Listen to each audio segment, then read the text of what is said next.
Now, from the station that stands for you, this is CBS Local 2 News, live at 11.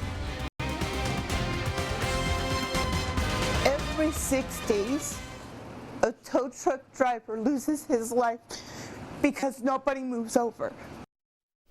Now a Valley woman is living with the reality of that statistic. We're going to hear how her husband's campaign to slow down and move over came too late to save his own life. Good evening. Welcome to CBS Local 2 News live at 11. I'm Brooke Berry. Chris Long has the evening off. Tonight we are hearing an emotional plea from a woman whose husband was struck and killed while parked along the right shoulder of the 10 freeway. The tow truck driver was dealing with mechanical issues when police say an oncoming big rig drifted out of his lane and into the father of two. CBS Local 2's Lauren Coronado is live tonight in Cabazon. That is the place where the man's family made their home. And Lauren, we understand that the widow is demanding stronger enforcement for the move over law. Ironically, it seems that this victim was too. Yeah, she is, and she actually has an army of advocates rallying behind her during what's become a very difficult time. You see somebody standing on the side of the road in a shirt like this? Don't hesitate to move over because you just saved that man's life. It's Maxine Israel's husband's work uniform. 50-year-old Don Israel, a husband, father, son, and tow truck driver for Stagecoach Towing in Banning. He was hit by a big rig and killed while working on his car along the 10 freeway near Whitewater.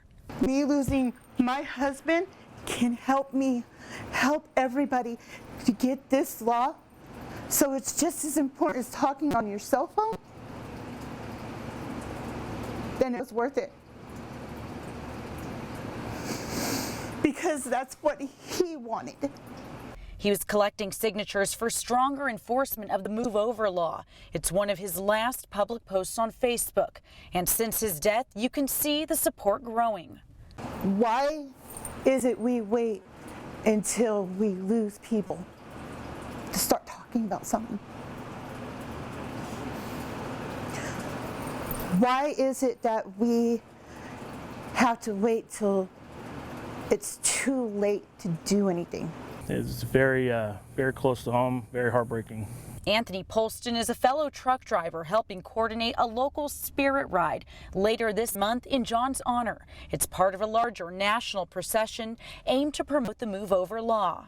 We're working so hard to try to bring an event like this through our valley to raise awareness, and then for it to happen so close to the date that we're actually going to be doing it. Yeah, it's very hard. And it's like we weren't able to get that message out soon enough. We were talking about me going, me and my son going.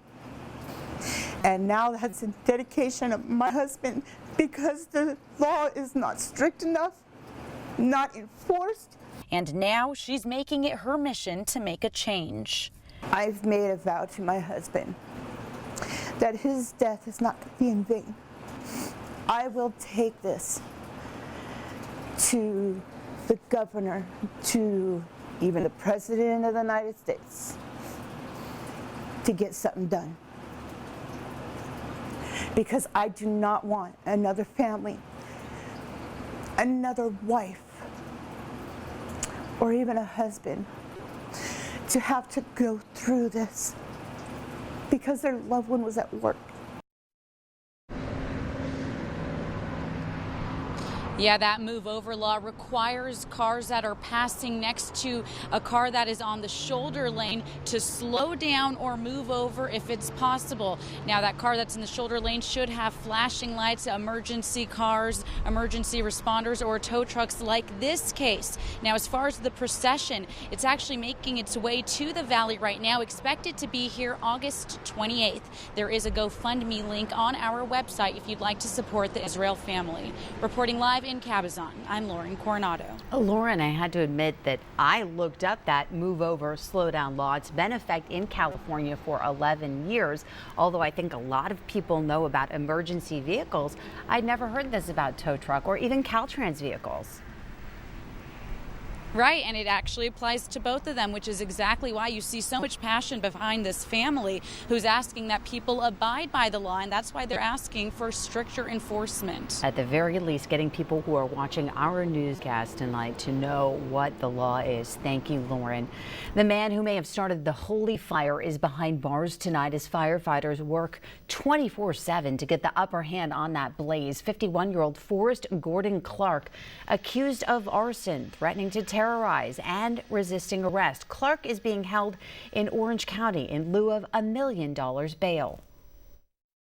We're anticipating filing 1 count of aggravated arson with enhancement that it affected multiple structures, 1 count of criminal threats, and 2 count of resisting an executive officer through force or threats.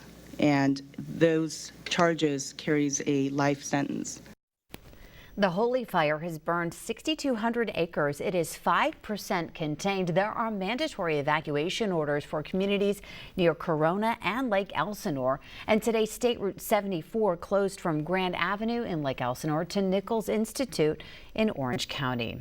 Police say the man accused of starting a fire last week in Desert Hot Springs not only admitted to arson, but was caught with a lighter in his hand.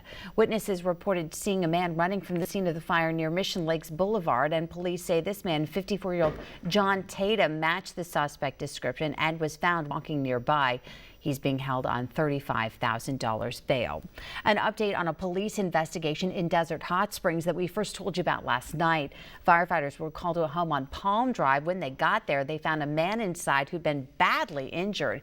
He was taken to the hospital in critical condition. Tonight, we have learned that 25-year-old Miguel Espino was not only arrested for the attempted murder of that man, but for setting the home on fire after the assault and misdemeanor drug warrants. He's being held on $1 million bail. Good evening. I'm Chief Meteorologist Patrick Evans. We've still got heat advisories around the Southland tonight, especially in the Inland Empire, stretching out toward the coast through Orange County and portions of San Diego County. Here in the valley, not so much. Our temperatures are running in line with seasonal normals, but the humidity is tough. Up north around Barstow, we've got an excessive heat warning, which will last through tomorrow at 10 o'clock in the evening. It stretches through Los Angeles and up to Santa Barbara, so they're struggling with very hot weather. We're struggling with humidity. I'm going to take you back to the early morning hours of this morning. Watch that deep green moving across the Coachella Valley into Palm Springs as we move past 5 a.m. We caught a couple of very light showers. There were about 2/100ths of an inch, I should say. Now, something nice has really happened in the last couple of hours.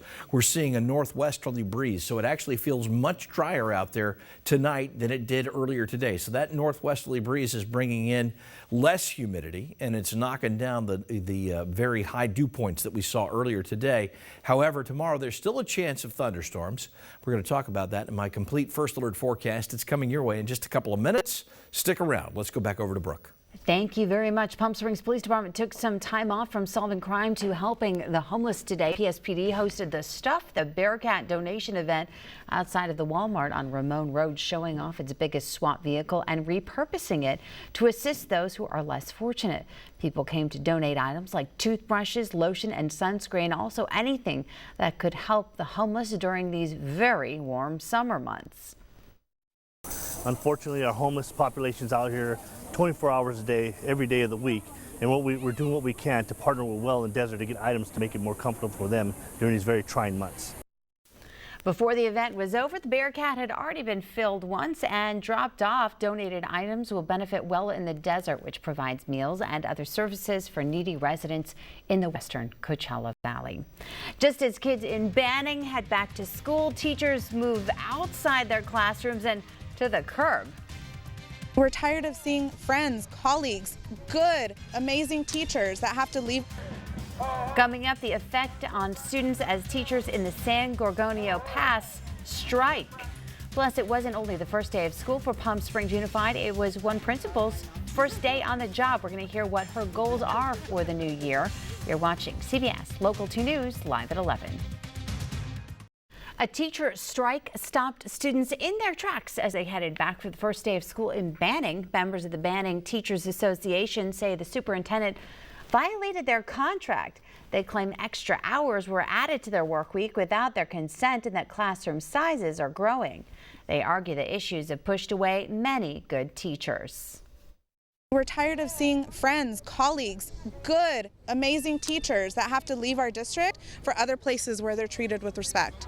We're done. We're done. We are looking out for our students. We are trying to do what is best for them. In a letter to parents, the district superintendent called the picket line distasteful and unprofessional. You can read the full statement online at cbslocal2.com. Public school students in the West Valley went back to school today as well, and Desert Hot Springs High School has a new principal who says her biggest goal for students this year is college and career preparation. Working with our students hand in hand throughout their college search and application process to ensure that every student from our school who wants to go on to college is successful in doing so. Now that my oldest is going to be in 11th grade this year, there's a lot more that I wasn't prepared for understanding, but knowing that he or she is about education and college is very important. Some parents like this one also told us they're a little relieved for a break. Coachella Valley Unified Schools go back to school next Thursday, the 16th. Desert Sands schools start Thursday, the 23rd. Unfortunately, not all students are headed back to school with the tools they need to succeed, and that is why, for the 5th year in a row, we are partnering with Sunline Transit for the Pack the Bus Backpack and School Supply Drive. And we'd like really everyone in Coachella Valley who can to join us in making a difference for children in need by donating backpacks and supplies. You can join us tomorrow at the Walmart on Monterey and Dinah Shore in Palm Desert. We'll be there from 5 a.m. to 7 p.m. Authorities say a father arrested at a complex in New Mexico was training children to carry out school shootings. Coming up, the charges the man and other adults arrested are now facing. And in our forecast, the humidity values are still quite high. We're expecting a possibility of thunderstorms as we head into tomorrow. But what about the weekend? You're going to find out in my First Alert forecast. It's straight ahead here on CBS Local 2, live at 11. A child abuse and abduction investigation took a stunning turn in New Mexico. As Danielle Nottingham reports, prosecutors say a man in custody was training a group of children to commit mass shootings in schools. Siraj Wahaj appeared in court Wednesday to answer to a slew of criminal charges. Among the allegations, prosecutors say he had been training children to carry out school shootings. Wahaj was arrested last week at this squalid compound in New Mexico. He was taken into custody along with another man and 3 women. Sheriff's deputies also rescued 11 children from the location and placed them in foster care. The breaking point for us was last Thursday when a message that we reasonably believe came from an occupant of the compound or somebody with great knowledge of the compound sent a message saying basically that we are starving and the children are starving. One of the foster parents alerted investigators that Wahaj had trained the children in the use of an assault rifle in preparation for future school shootings. Prosecutors revealed that information in court papers, asking a judge to deny bail in the case. Wahaj is also wanted in Georgia in connection with the disappearance of his disabled son. The 3-year-old was last seen in December. On Monday, investigators found human remains at the New Mexico compound. They've yet to determine if the remains are those of the missing boy. Danielle Nottingham, CBS News, Los Angeles. Riverside County's health department has confirmed a 9th death as a result of a dangerous heat wave. The most recent victim to the deadly heat was a 73-year-old woman who died at Desert Regional Medical Center at the end of July. Before her, a 34-year-old man from Desert Hot Springs died. The official cause of death still pending, but heat is considered a primary factor in those deaths. Now, your First Alert forecast from Chief Meteorologist Patrick Evans. That's exactly the sort of thing we've been talking about, the level of danger with this heat wave. And we're finding people that are having a hard time tolerating the heat, so you need to find those cooling centers if you have to. Right now, things are a little bit improved. Those northwesterly winds are drying things out just a little bit. In terms of humidity, it's dropped considerably after the early part of today. In fact, early this morning, we saw humidity values up around 40%. We're about half that now. It does feel a little better out there. Let's head south. This is Hurricane John. Right now, a Category 1 hurricane. Packing winds of 80 miles per hour, so it's just barely a hurricane. It's moving past the Baja Peninsula, and it will move out to sea and then become this disorganized mass of cloud cover. But it's still pushing in a little bit of that monsoonal moisture and enhancing the moisture that we've been seeing. So tomorrow, I expect more in the way of thunderstorms. Right now, there's still a real bunch of active cells just to the south and east of Yuma. Look at that activity. So that might push even more humidity into our area as we head into tomorrow morning. That's something we're going to keep an eye out for in the overnight hours. Today we topped out at 108 degrees, 1 degree above average, but look at the difference in terms of the way it felt out there. It was just incredibly uncomfortable. The record for that date, 121, that goes all the way back to 1928.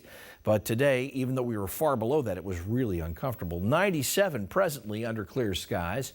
Temperatures around the rest of the valley are actually a little bit cooler than that 97-degree reading. We tie it in Indio, but everybody else running a bit under that. 89 Desert Hot Springs, 94 at the base. We're in the 60s in our local mountains. The winds have shifted, and that's a huge plus right now.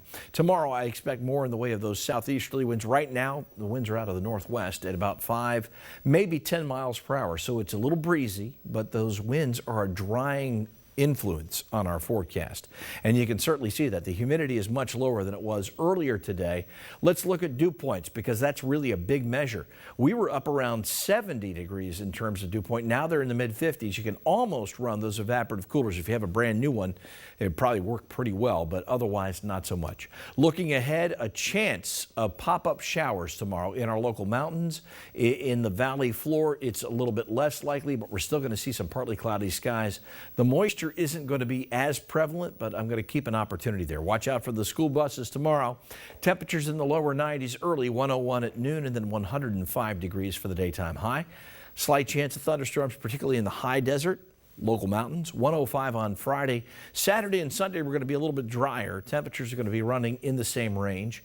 We jump up to 107, but that's seasonally normal as we head into next week, and it will be a good bit drier, so that humidity dries out, Brooke. But it's going to be pretty tough tomorrow, although we're already seeing that nice drier influence moving in.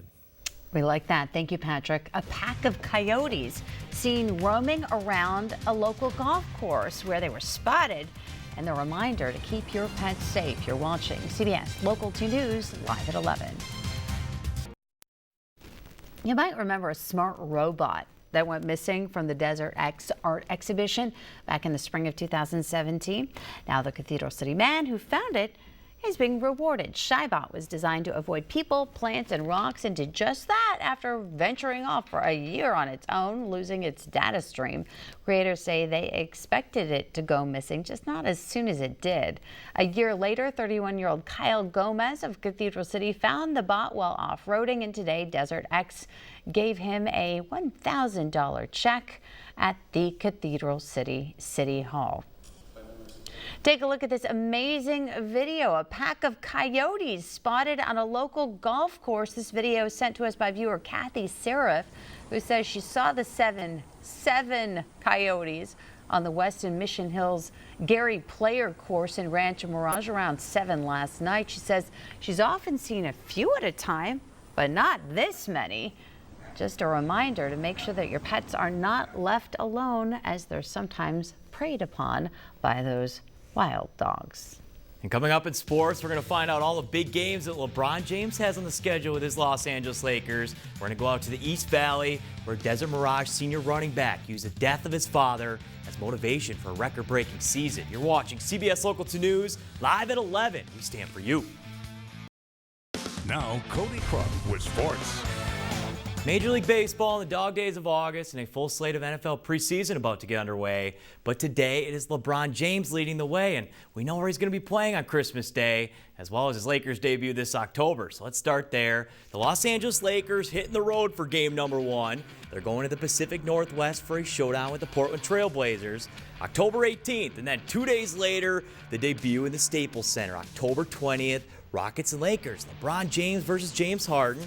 And a few other games to note right here. The King is going to return to Cleveland, scheduled for November 21st. So that should be pretty interesting. Then Christmas Day, they're going to be on the road in Oakland. Pretty nice Christmas present for Lakers fans, though. I probably think that they wish they'd be at home, but still, Warriors-Lakers, not too bad. And up the coast, we go to the Big O. The Dodgers, after a win last night over Oakland, are now back in first place in the NL West, trailing 2-0 in the 5th. Yes, Monty Grandal, adios, amigos. So a one-run coaster, at least. It was 2-1. Then Chris Taylor in the 7th. About to tie this up, dropping it down. So Bellinger scores, you can make it 2-2. But the next inning, in the 8th inning, the Athletics playing a little small ball. Already 2 singles in the inning, and, well, there's the go-ahead run and the stay-ahead run. So that NL West lead didn't last very long for the Dodgers. D-backs got a win, so they're back to trailing a half game. Lose this one, 3-2. And the Los Angeles Angels playing some pretty good baseball these last few days. They came into this series with the Tigers, winners of just 1 out of 6, but they're now back to 500. The 5th inning, Justin Upton sent it uptown. So he went back-to-back nights with home runs. Then the next batter, Albert Pujols, bada bing, bada boom. So back-to-back home runs right there. The Angels are back to 500. They sweep the Tigers, and winners in this one, 6-0. And earlier today, we featured our Desert Hot Springs Golden Eagles as our high school football preview of the day. Find that full story at cbslocal2.com. A rough year in 2017. They went 0-10, and now in their 3rd season with a new head coach. So, you know what? At least it's a brand new season. Don't call it. Don't go. You can show it anytime you want. Errol Wilson taking over as the head coach of the Desert Hot Springs Golden Eagles. Just don't trust you right away. You know, they've had guys come and go. And to them, I'm just the next guy up. And when you don't win a game all season, the only way to go is up. It was very hard to stay motivated, but I worked through it, and now I'm looking forward to my senior year and hopefully ending off strong. So tomorrow our previews continue here at 5:30 with the Desert Mirage Rams and their running back, Manny Ridge, had the highs and the highs and the lows of the lows in 2017. Right before the season, his dad passed away, and he went out there with a purpose. He duked, dodged, rumbled, and stumbled for 2,197 yards, all in the memory of his father. He told me before, he was like, I want you to take care of my kids, but first I want you to make it to the NFL. But I told him, I was like, I'm going to make it to the NFL, and if not, then I'll be a bassist, because he taught me how to play the bass. If not that, then I'll probably do something else. I don't know. I'll think about it. And there was a time there for a few days where he thought about quitting, and his dad would have wanted him to play. And as soon as Manny accepted that his dad wanted him to play, the light switch went on for him. I'm getting chills right now talking about it. He went out and just, dedicated that season to his dad, and he ran possessed. Their full story, 5:30 tomorrow. And that's it for sports. You're watching CBS Local 2 News. We stand for you. Patrick, we're going to see some more, weird, dirty rain overnight. I mean, is there another way to describe it, Cody? That just tells me that you need a garage, but we are not, probably. But we do have a chance of thunderstorms tomorrow. Our humidity is going to be way up there. We dry out a little bit. We've already dried out pretty nicely tonight, but over the weekend, numbers below average, which will feel good. Patio furniture, too. Come on. Get a garage. Good night.